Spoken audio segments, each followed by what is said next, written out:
Welcome to the 200th episode of the Smart Couple Podcast. That's kind of insane. So I'm pretty jazzed to have you here. The Relationship School has a free web series coming up this summer, and I want you to be there. It's June 19th and June 25th at 12 p.m. Mountain Time both days. And go to relationshipschool.net/free class to join. And it's going to be really good. Okay, I'm going to talk about the 7 principles of successful intimate relationships. And then we're going to go over the 4 pillars that will have you have each other's backs and feel safe and secure in a long-term partnership. So this is a big picture, how to do a long-term relationship really well. This is a general course that's excellent for people new to this work and my work here in the Relationship School.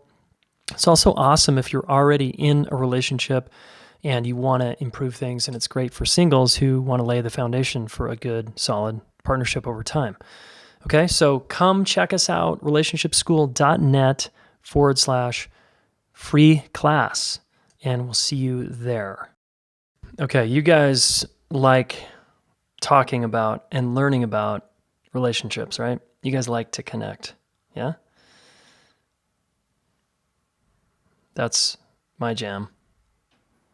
But us connectors, guess what? We also need space too. You can't be in connection all the time. You'll eventually create a fight to get distance, right? And you'll get blowout. You'll get blown out. What's up, Shell? Heather? What's going on? Yeah, don't be... Ashley, you're driving. Like, get it together. All right. Okay, there's a few questions here I threw down in the Smart Couple Facebook group. Now, before I get into that, okay, we're doing a contest. So strangely, this episode right now that I'm recording is going to be on iTunes a week from now. So whoever's listening to this June 13th will be getting the recording. This is live, though, on Facebook right now in the Smart Couple Facebook group. And there's a contest going on. So I want to explain the contest, what you can win here. All right. So check. Ashley, stop doing emojis while you're driving. Dude, pull over. That's not safe. Okay, so this is for you to win a chance to be coached by me, or you could win a shirt, some merchandise, perhaps a hat, or a signed copy of the Smart Couple Facebook group, or Facebook. No, let me try that again. A signed copy of the Smart Couple quote book. And I would address it exactly to you, all right, to yours truly. And the big prize, besides coaching with me, is that if you win, you get $500 off. Basically, I'm paying your deposit for the Deep Psychology of Intimate Relationships class. So that's a $500 deposit coming out of my pocket to get you there for this 9-month insane training that we do, all right? So you can also win that. So there's about 5 prizes that you can win here. And here's what you got to do to play. This has to be turned in by Sunday night. Some of you, if you've already won, sorry, you can't play if you've won a past contest. All right. So to enter to win this prize, and then we'll get right into your questions, okay? You've got to be a member of the Smart Couple Facebook group, which is, if you're watching this, you are. But if you're listening on iTunes in a week from now, you're like, I haven't joined that group yet. Why not? Maybe you're not on Facebook, etc. Just get in there and join the group so you can win one of these prizes, all right? And then delete your account like a week later. It's not a big deal. Number 2, follow me on Instagram. Just tag 3 friends in Instagram on the post. How about this? The post with the picture of me that I posted today. Tag 3 friends, right? That way you can also potentially win a shirt there. All right. And then you got to record the last thing. This is 3 things. The third thing is you got to record a selfie video and drop it in the Smart Couple Facebook group. Yep. And you got to answer this. You got to teach us about one thing you learned in the last 200 episodes, your favorite thing or the thing that's actually impacted you the most from any guest, from me, from Ellen, doesn't matter.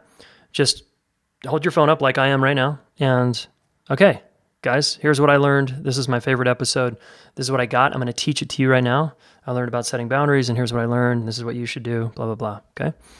And then we're going to either vote or probably just draw names. Usually that's what happens because most of the people that play are so heartfelt.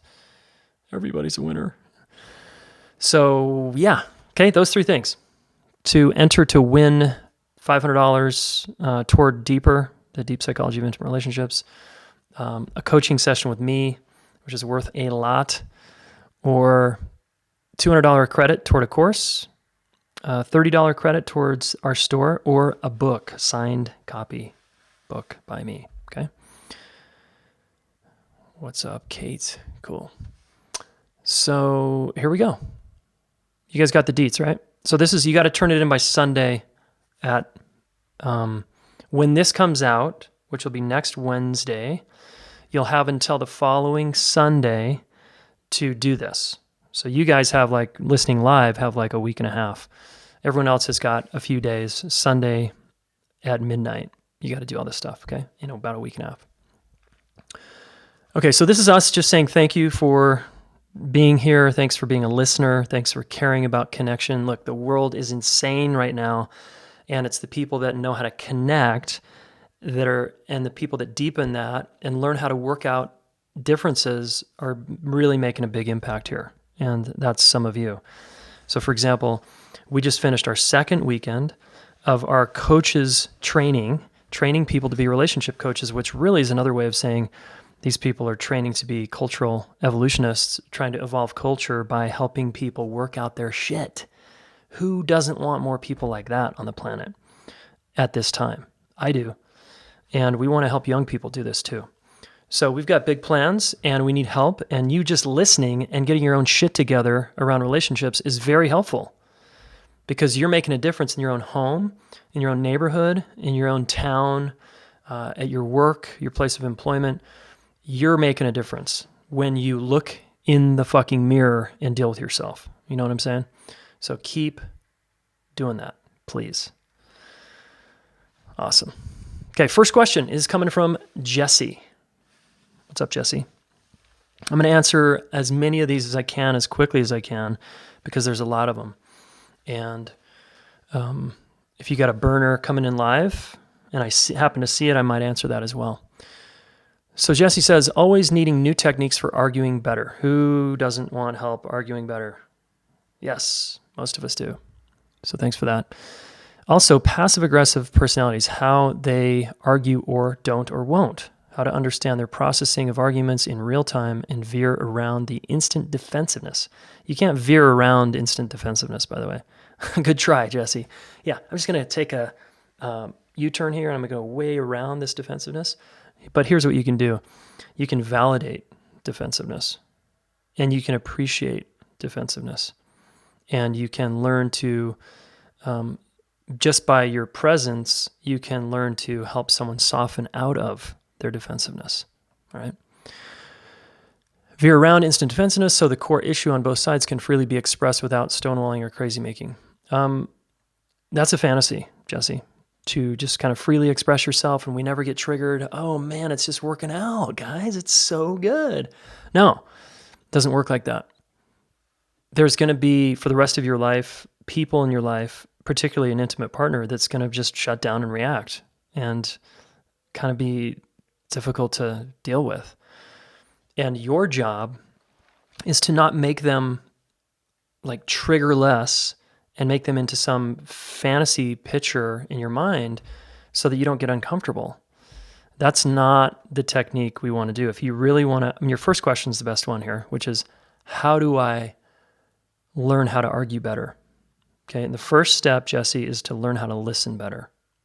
And at the Deep Psychology of Intimate Relationships, we teach you how to listen in a way that has the other person feel understood. And it's very straightforward when you get it, and we practice it over and over so that under stress, you can do it. And then we also teach you how to find a reassuring statement. So here's one tip, okay? 2 tips. Find out what your partner, ask them later when you're calm, what statement or body gesture would calm you down? Would you like a hand on your leg? Would you like me to tell you it's going to be okay? What would work for you to calm you down? Just ask them, okay? Get the feedback and then actually apply it. So that's tip 1. Tip 2 is learn how to listen. In your own words, reflect back what you got. So it sounds like, honey, you are upset because I did X, Y, and Z. Is that right? So those are 2 of our tools we teach right there, reflective listening and confirmation through shared reality. So those are 2 tips for you, okay? Awesome, Jesse, thanks. Another one that got a lot of votes here and a lot of likes in the Monogamy Smart Couple group was from Michelle. What's up, Michelle? How does someone actually work through being emotionally unavailable? We see and or know the signs of people who are emotionally available, but then what? This was me, right? Some of you that know my story who have taken ESH, what's up, Eric? ESH know that I used to be extremely emotionally unavailable. That was my jam. In fact, I rejected basically every good woman I dated because I had armor, huge amounts of armor around my heart, right? And it wasn't until I was in enough pain that I changed from the inside out. You can't make someone emotionally available and, that's not going to work. You can, however, behave in ways that invites them into them taking ownership of their defenses and their wall and that they're scared by modeling that, by doing that yourself, by being the change you want to see in your relationship. However, if someone is really locked up like I was in my mid-20s, there was nothing you could do to help me. I don't think anyone could have helped me. I was just kind of pretty hurt and shut down emotionally, and I was distracting and drinking and doing anything I could to avoid feeling my pain. So I don't know that I was that helpable. But absolutely a human, whether it's you or someone, can absolutely work through being emotionally unavailable. And it has everything to do with learning, taking ownership of your wall and that you want it to be different. That person can do it. Okay, we got some other great questions in here. I'm going to go to the next one that's the most... Oh, Eric, it's yours. You got several likes on this one. How do I navigate between my need for connection and my desire for freedom? This is a classic male issue, although I think it's a human issue. But men typically have the claim that they really want a lot of freedom and they don't want to be tied down or the more masculine partner. And that's pretty true. I certainly was that way. But remember, as Bruce Tift, one of my early mentors, says, intimacy is what? It's separateness and connection. That's intimacy. Both. So if you want a great intimate relationship, you get really good at that balance, Eric. You get good at playing the middle so that you can go take space and not lose the relationship, and that you can connect and not lose yourself. And that dance, you've got to learn how to do it in a way that's in your own integrity, that also works for your partner or future partner. And good communication always helps. But it's a great question. Michelle sort of seconded that. And it's a dance, like anything. But if you really want freedom only, and you don't want to be tied down, and you don't want to have to check in with someone, you don't want to have to collaborate, and you don't want to have to negotiate stuff, do not get in a long-term relationship. Don't do it. Okay? Marriage is not the option for you. If you want just freedom and you want to kind of have some light connections, be single. Have an open relationship, but do not get tied down to one person if you don't want to learn this intimacy dance of how do I be me and get what I want and also get space while also getting connection with you. Okay. Good one. Here's one from Fernanda that got lots of likes. Are emotionally avoidant partners ever capable of real change? So we just kind of covered that. This is a big one. And if so, what makes a man decide to change in that regard? I've already said it, but I'm going to say it again. Pain. Okay? It's a 4-letter word. Pain. Pain. That's what gets someone to change. And emotionally avoidant partners, are they capable? Absolutely. We're all capable of transformation, but we need to have a catalyst. And for most of us, that's pain. For some other people, it's longing, like a desire. But yeah, totally doable. All right. And then we got a few other good ones here. I mean, they're all good, but I'm just trying to scan through and see which one's got the most likes. Stephanie. Oh, it's a little longer, but let's see if I can zip through it. Could you have evolved and done the work and have the relationship you have today with Ellen and your kids if you never used plant medicines? Ooh, ayahuasca, DMT, ecstasy, cannabis, etc., and many more, by the way. Could you have truly transcended the before version of Jayson? Avoidant attachment, uninterested in personal growth, blame partner for everything. Hey, what are you talking about? Hey, come on, that wasn't me. You got me pegged here. How do plant medicines factor into your ability to bond today with your wife and kids and friends? How has your identity and self shifted as a direct result, and only because of plant medicines or in sacred ceremonies? Okay, fair enough. Plant medicines and hallucinogens, etc., have absolutely helped my journey. 100%, for sure. Yes. Had I not done them, I think I would be pretty close to where I am now.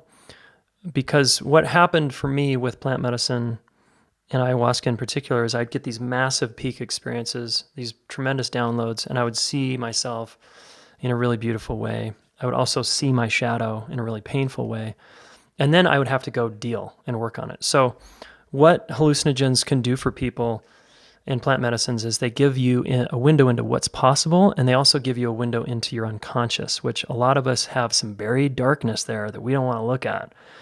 And no psychotherapy or coach or book or podcast can really get you there. The very first time, well, not the very first time, I think it might have been the third or fourth time I did mushrooms, psilocybin. I was with some friends in the Utah desert, and I had an extremely painful experience where I saw myself 100 yards from myself, and that was scary alone, seeing myself over there. But what was scarier was I saw myself over there and I didn't know who I was. And my nervous system instantly went into a massive fight-flight response, and I started losing my marbles. And it was what's known as a bad trip. But it was a good trip in that I saw truth. And what was true at the time was I was extremely fucking disconnected from myself. I was very far away. I was like 100 yards away from myself. And that one experience, and I was probably 20 years old at the time, and it like cracked this fortress that I had built up. And it helped me see that I wasn't who I thought I was. And it actually led me to feeling insecure for many months afterwards, because I was like destabilized in my personality. I was like, oh shit, well, if I don't know who I am. Because those of you who know me, I tell a story where, and this is true for most of you, is we split off from who we are as a young kid. A lot of us, because we get the message that some of us is okay and some of us is not okay. And so we become a codified version of ourselves. So that happened to me, and I got a window in. So in that moment, that was extremely helpful, Stephanie. And later on, and that was not doing a medicine in a sacred way. I was just, quote, doing drugs. I was just having fun. But I got shocked into something that was very helpful for my journey, even though it was very painful. And a lot of plant medicines were like that. So it was either showing me high and showing me what was possible, or showing me my darkness and my shadow that I couldn't see. So yeah, I'd say it's been a pivotal part of my experience. But had I not done that, I'm still growing like a weed and using any means possible. So I'm guessing I'd be pretty close to where I am. And I don't recommend those, by the way, unless you have massive supervision, guidance, good holding, good containers, good facilitation, all that. I wouldn't do it irresponsibly. Okay, we had another one with several likes up here. Okay, Heather, I think you're on with us live here, Heather. What's up? Please expand on holding your partner's feet to the fire in regards to self-growth and being the highest version of themselves. I feel like I'm walking a thin line between holding his feet to the fire in regards to the highest version of himself I see inside him, or cutting him some slack because we are opening our second business and things are super stressful right now, but he is reverting back to old cycles of behavior, shutting down, etc., before we began this journey of self and relationship growth. Where's that line between compassion and holding them accountable? Ooh, very good one. Yeah, so I think this is different for probably everybody, but I really like you even asking the question, and I would be asking my partner directly, honey, how do I hold your feet to the fire and challenge you to keep growing alongside me, and also giving you space and getting kind of off your back? I mean, does it feel, because we want a partner who challenges us and supports us. We want both. We don't want just a supportive partner. That eventually leads to calcification, apathy, and sameness and lameness. So you don't want that. You want a challenger and a supporter. That's a partner who helps us grow. And that's going to be the best kind of partner. So I would just have an open conversation. And then remember, under stress, all of us resort to, dopamine-seeking behaviors, low-hanging fruit, shortcutter behaviors like taking shortcuts, instant gratification, just getting away from this discomfort of the stress.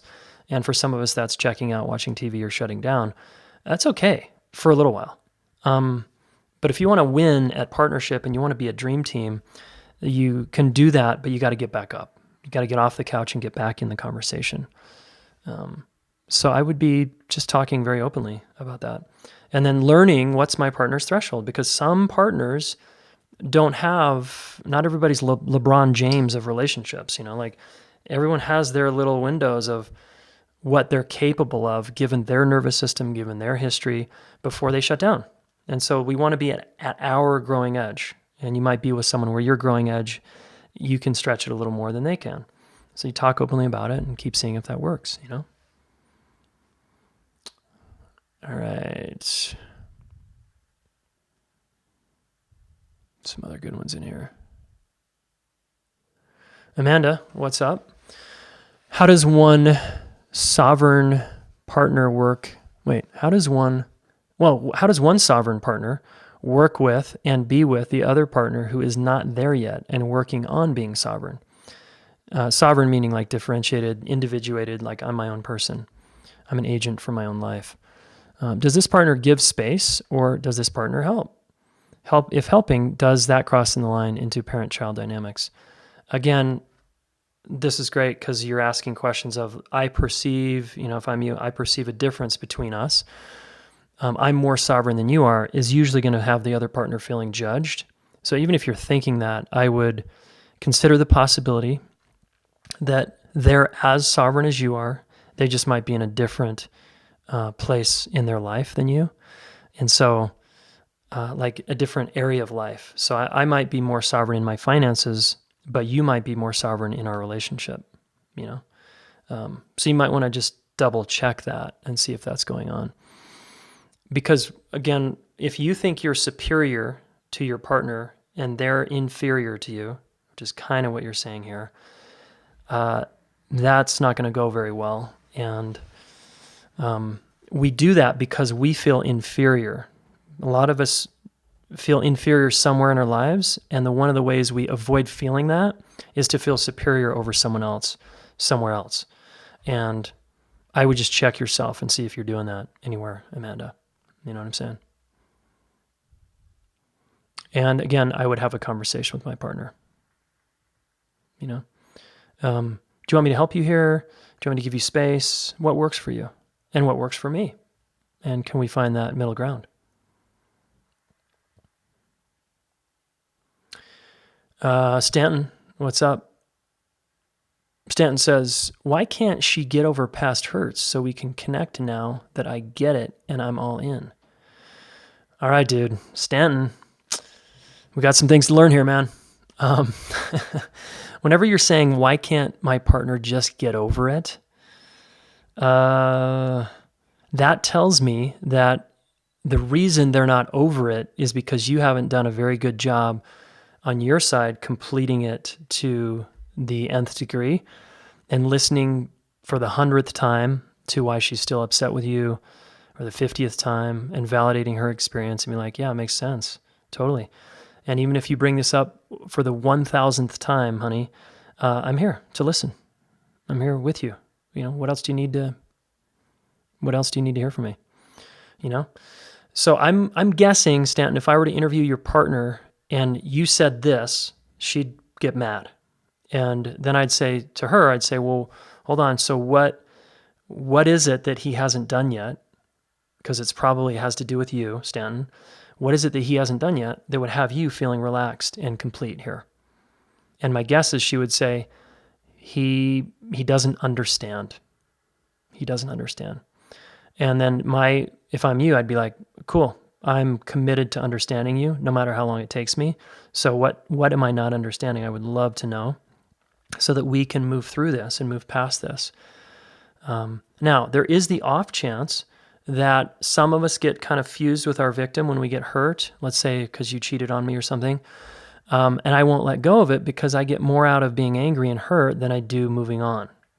So it's certainly possible that she has not worked through something on her side, even though you've done an amazing job, let's say, at listening and understanding, and she feels understood by you, but she still has some leftover, some residual. If I'm her, then I go to therapy, I get a relationship coach here at the relationship school. I hire someone to help me work through that so that I can just love you again. The heart can heal, okay? We don't need to carry decades or years of bitterness and resentment. I'm just like, that is not necessary, guys. That is going to kill you sooner than working through this where you can live longer and have a more vital, healthy life. The more you carry around your pain and stress from relationship stuff, the worse it's going to be for you. That's why I talk a lot about how relationships are good for our health. So commit to working through this stuff. But Stanton, back to you. I'd say check yourself. There's probably more for you to do, would be my guess.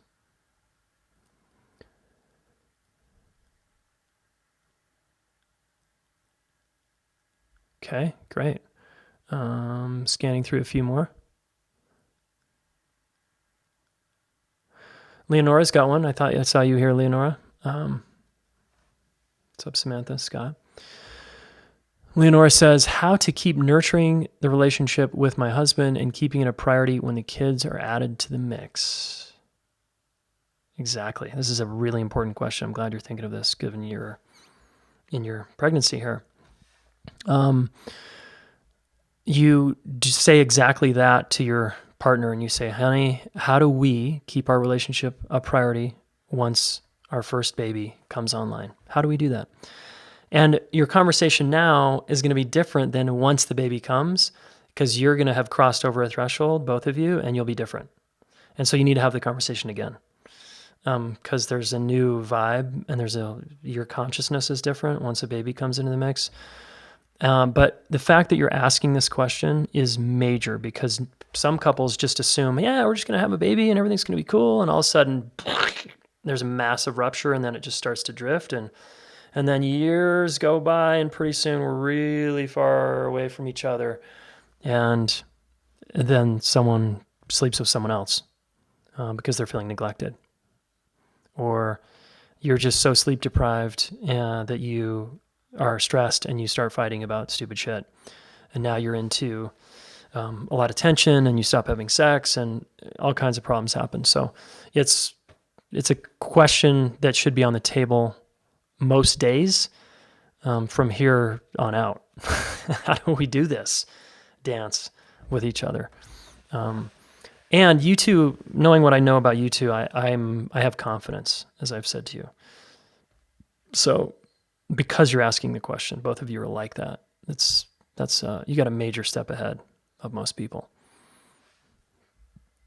All right. Looking for some other ones here. Lindsay, I've been thinking a lot about personal responsibility and I feel myself in a bit of a catch-22, and I wonder what way out could be. I tend to take too much responsibility. Just pretending here, just imagine there's no such thing as too much responsibility. Like you take responsibility or you don't. Let's try that on for fun. So now I see myself trying to take responsibility for taking too much responsibility. And there's something that feels silly and contradictory about that. I feel like my real work is to own and be proud of the actions I take rather than constantly feel like I should have done things differently or do anything much else than what I'm already doing. Just because I've received negative feedback at times doesn't mean there's anything wrong about how I do things. And I often internalize other people's stuff as my own. So taking responsibility that is more likely theirs to take. Yeah, this is cool. So thanks for the question, Lizzie. I just hear you not trusting yourself. I hear you doubting yourself. I hear you saying, I don't know myself here. So what an amazing discovery. And can you give yourself a lot of room here to discover who you are now, who you are right now, and what this question, what your answer is to this. Like, I tend to take on other people's stuff and take on responsibility that might not be my own. That feels bad. My guess is every time you do that, there's a feedback loop that reinforces it. Either you get a lot of validation from people and a lot of love, or you actually get emotional and feel shame and rage or resentment. So if you're feeling any kind of resentment, that would mean that's probably not mine to own. If you're feeling like all giddy about it because someone told you how awesome you are because you took responsibility, that tells me there's a younger part of you running the show here. This is one of the ways you get love, is to take on other people's stuff and take more responsibility than you need to. So those are just a couple thoughts. And again, if I'm with someone, my closest people, this is why it helps to have close allies on the path, is have conversations with them, like let them in on your little dilemma here. Like, hey, I tend to take too much responsibility, and I want to not do that.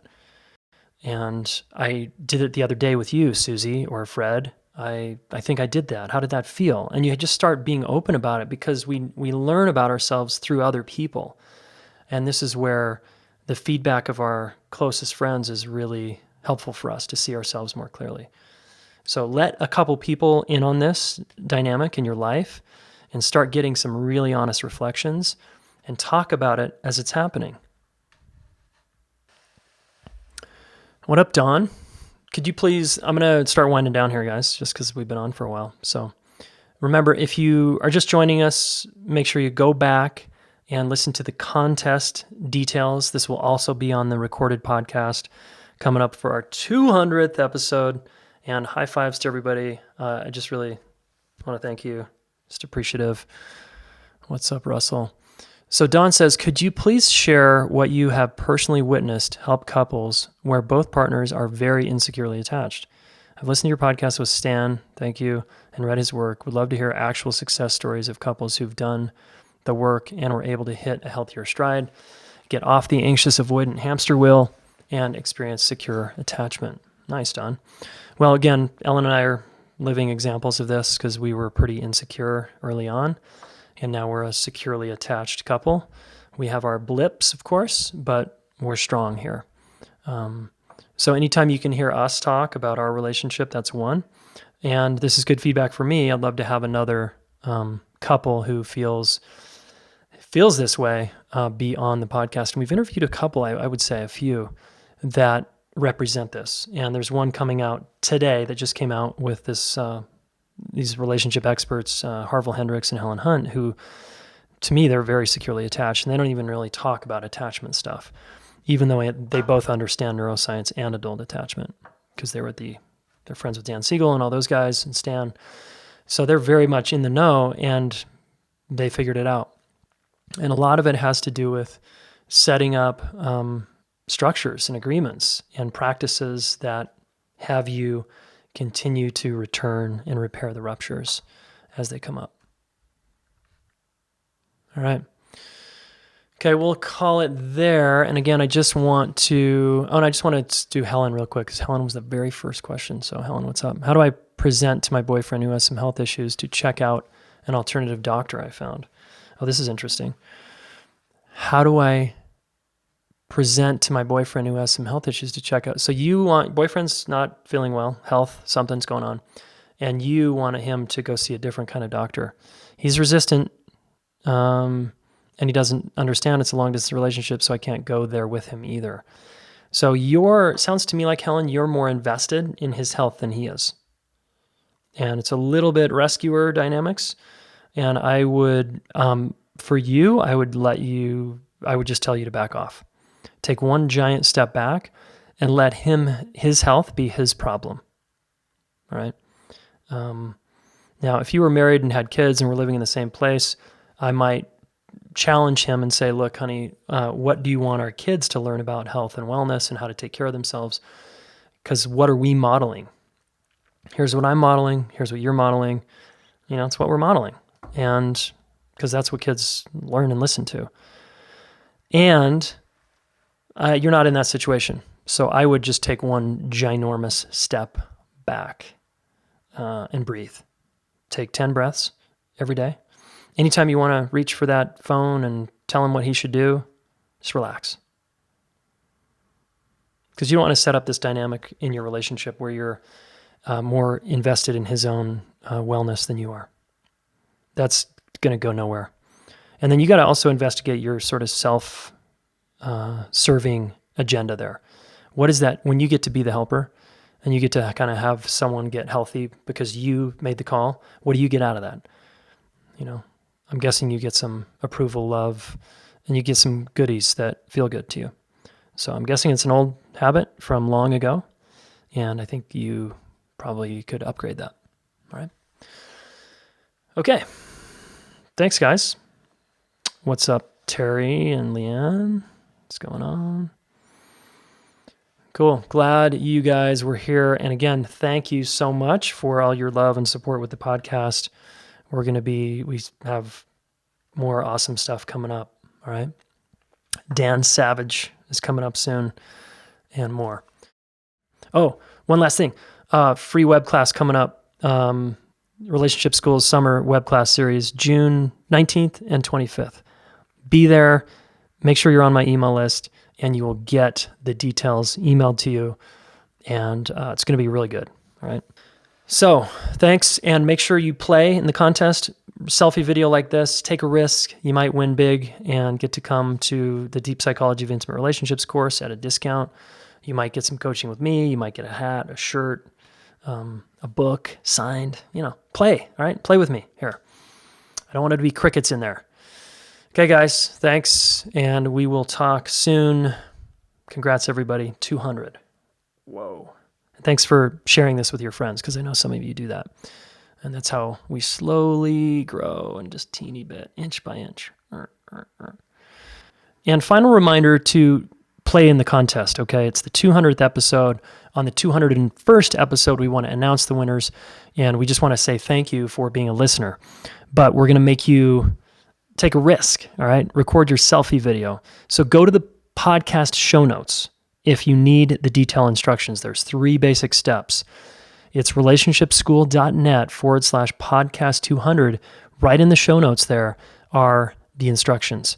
So I encourage you to play, and you've got until Sunday, June 17th at midnight to get your submissions in to win some awesome stuff. All right? Okay. Thanks again, everyone, for 200. See you later.